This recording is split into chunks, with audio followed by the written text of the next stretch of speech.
المكتب التعاوني للدعوة والإرشاد وتوعية الجاليات بغرب النسيم. طموحاتنا الدعوية تتحقق بدعمكم. الحمد لله رب العالمين والصلاة والسلام على أشرف الأنبياء والمرسلين نبينا محمد وعلى آله وصحبه أجمعين. أما بعد فأعوذ بالله من الشيطان الرجيم. إن عدة الشهور عند الله 12 شهرا في كتاب الله يوم خلق السماوات والأرض منها 4 حرم ذلك الدين القيم فلا تظلموا فيهن أنفسكم. ناظرین کرام، آج کی اس حلقہ درس کے اندر انشاءاللہ ماہ رجب کی کچھ بدعات بیان کیے جائیں گے. یہ بات اپنی جگہ مسلم ہے کہ یہ ماہ رجب حرمت و ادب والے 4 مہینوں میں سے ایک مہینہ ہے جس کی طرف اللہ تعالیٰ نے اشارہ کیا.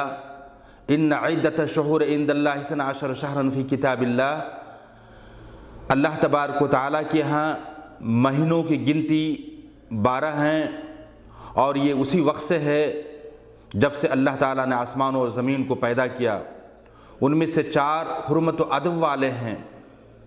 یہی مضبوط دین ہے اور اللہ نے فرمایا فلا تظلموا فیہن انفسکم. ان 4 حرمت و ادب والے مہینے میں اپنے آپ پر ظلم اور زیادتی نہ کرو. اس آیت کریمہ سے ہمیں پتہ یہ چلا کہ مہینوں کے گنتی اللہ کے ہاں 12 ہیں. ان 12 مہینوں میں 4 حرمت و عزت والے مہینے ہیں. ویسے تو سارے مہینوں میں انسانوں کو چاہیے کہ اللہ کی اطاعت و فرمانبرداری بجا لائے، شریعت کے مطابق اپنی زندگی کو بسر کرے، گناہوں سے بچے، معصیت الہی سے اپنے آپ کو دور رکھے. بالخصوص ان 4 مہینوں میں خاص خیال ہونا چاہیے. اللہ نے فرمایا کہ فلا تظلموا فیہن انفسکم.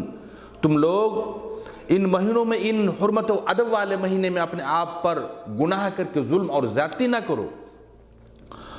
اور نبی پاک صلی اللہ علیہ وسلم کے فرمان کے مطابق جن 4 مہینوں کے رب نے، جن 4 مہینوں کی طرف اللہ تعالیٰ نے اشارہ کیا،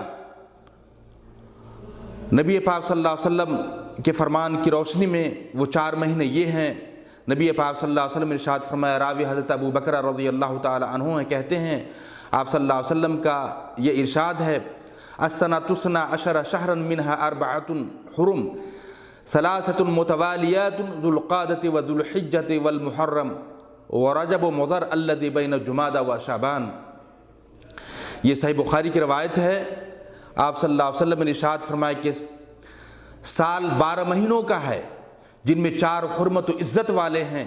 3 تو پے در پے ہیں، ذو القعدۃ، ذو الحجہ اور محرم، اور چوتھا مہینہ رجب مضر ہے جو کہ جمادی ثانیہ اور شعبان کے درمیان آتا ہے.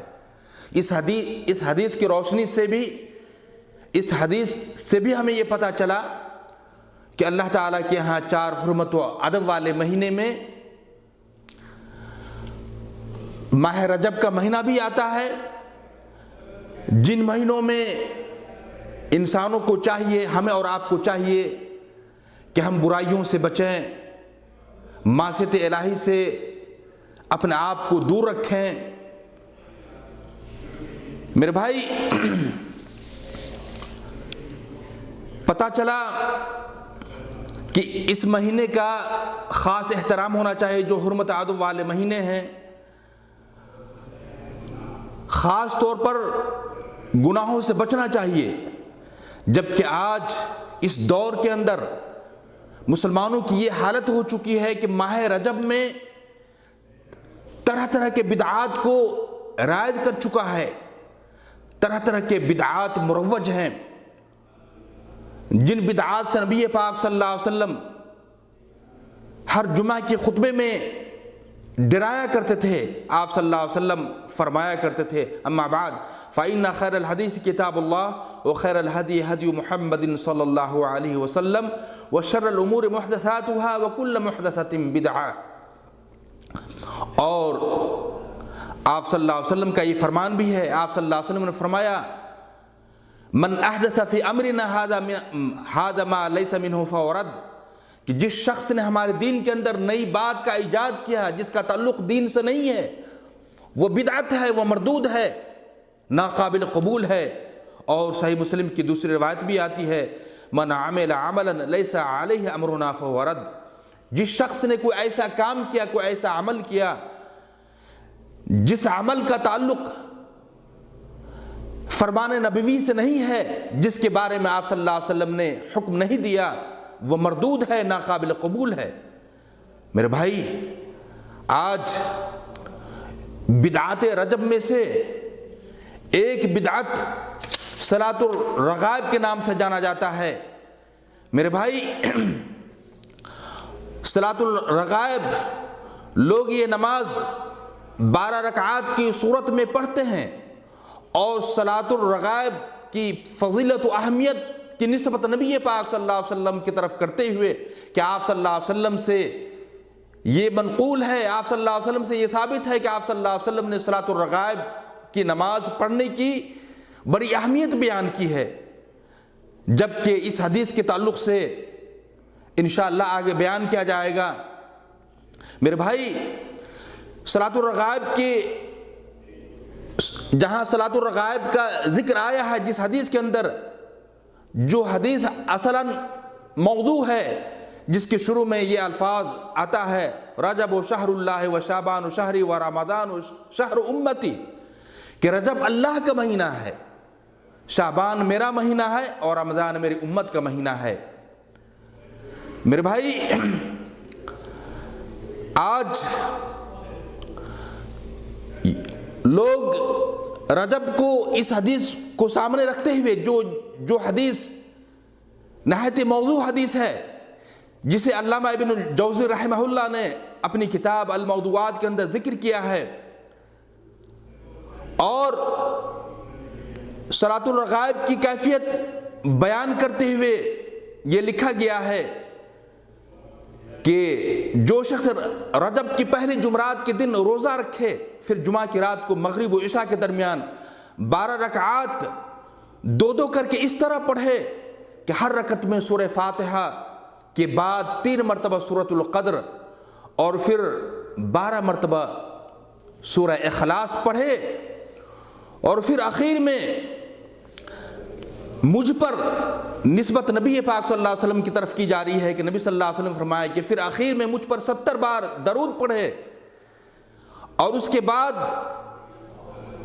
سجدے میں جھک جائے اور سجدے میں اس دعا کو پڑھے سبوح قدوس رب الملائکۃ والروح، اس دعا کو بھی 70 بار پڑھے، اور پھر سجدے سے سر اٹھا کر اس دعا کو بھی 70 مرتبہ پڑھے رب اغفر وارحم وتجاوز عما تعلم انک انت العزیز الاعظم. پھر دوسرا سجدہ بھی اس طرح کرے. تو کہا جاتا ہے کہ اس کے بعد جو کچھ اللہ تعالیٰ سے مانگے گا اس کی ہر حاجت پوری کی جائے گی. یہ موضوع حدیث ہے، یہ من گھڑت حدیث ہے، نسبت نبی پاک صلی اللہ علیہ وسلم کی طرف کی جا رہی ہے. علامہ ابن الجوزی رحمہ اللہ نے اس حدیث کو الموضوعات کے اندر بیان کرنے کے بعد کہتے ہیں کہ یہ حدیث نبی پاک صلی اللہ علیہ وسلم پر گھڑی گئی ہے، اور محدثین نے اس کا الزام ابن جہضم پر لگایا ہے جو ان کے نزدیک جھوٹ بولا کرتا تھا. ایسے ہی علامہ ذہبی رحمہ اللہ ابن الجوزی کے مذکورہ قول پر اضافہ کرتے ہوئے کہتے ہیں کہ لعلہم لم یخلقوا، یعنی اس حدیث کو روایت کرنے والے رجال شاید پیدا ہی نہیں ہوئے. میرے بھائی، اس طرح ابن رجب رحمہ اللہ اس حدیث کی بابت فرماتے ہیں کہ ماہ رجب کے پہلے جمعہ کی رات میں صلاۃ الرغائب پڑھنے کے تعلق سے جو احادیث مروی ہیں وہ سب کی سب جھوٹی، باطل اور غیر صحیح ہیں، اور یہ نماز جمہور علماء کرام کے نزدیک بدعت ہے جو 4 صدی کے بعد ظاہر ہوئی. پتہ چلا کہ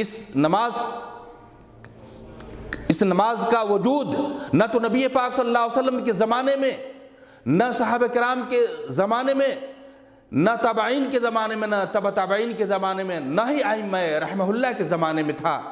یہ بعد کی ایجاد کردہ ہے. 34 صدی ہجری میں لوگوں نے اس کو ایجاد کیا اور آج دین کا حصہ سمجھ کر لوگ صلاۃ الرغائب پڑھتے ہیں اور اس نماز کو بڑی اہمیت کا حامل سمجھتے ہیں. امام نووی رحمہ اللہ کہتے ہیں کہ وہ نماز جو صلاۃ الرغائب کے نام سے معروف ہے اور جس کی 12 رکعت رجب کی پہلی رات کو مغرب اور عشاء کے درمیان پڑھی جاتی ہے، اور اسی طرح شعبان کی 15ویں رات کی 100 رکعت نماز، یہ دونوں نمازیں بہت بری بدعت ہے. میرے بھائی ایسے ہی محمد بن طاہر الہندی کہتے ہیں صلاۃ الرغائب موضوع بالاتفاق، صلاۃ الرغائب بالاتفاق من گھڑت ہے. میرے بھائی ایسے ہی علامہ امام شوکانی رحمہ اللہ کہتے ہیں قد اتفق الحفاظ على انها موضوع، یعنی تمام حفاظ کا اس بات پر اتفاق ہے کہ حدیث موضوع ہے. اور پھر مولانا عبد الحی لکھنوی رحمہ اللہ کہتے ہیں ان حدیث صلاۃ الرغائب موضوع باتفاق اکثر المحدثین او کلہم ولا عبرت بمن خالفہم کائنا من کان، یعنی صلاۃ الرغائب والی حدیث من گھڑت ہے اور اس پر اکثر محدثین یا سب محدثین کا اتفاق ہے. اس طرح ماہ رجب کے تعلق سے صلاۃ الرغائب کے علاوہ لوگ روزے بھی رکھتے ہیں اور بھی بہت سارے بدعات ہیں. انشاءاللہ اگلے حلقہ درس میں بیان کیا جائے گا. اللہ سے دعا ہے کہ اللہ تعالی ہم تمام مسلمان بھائیوں کو تمام بدعات سے بچنے کی، خاص کر کے جو بدعات مروج ہیں ماہ رجب کے اندر، ان سارے بدعات سے بچنے کی ہم سب کو توفیق عطا فرمائے. وما علینا الا البلاغ. تابعونا على صفحاتنا التالية.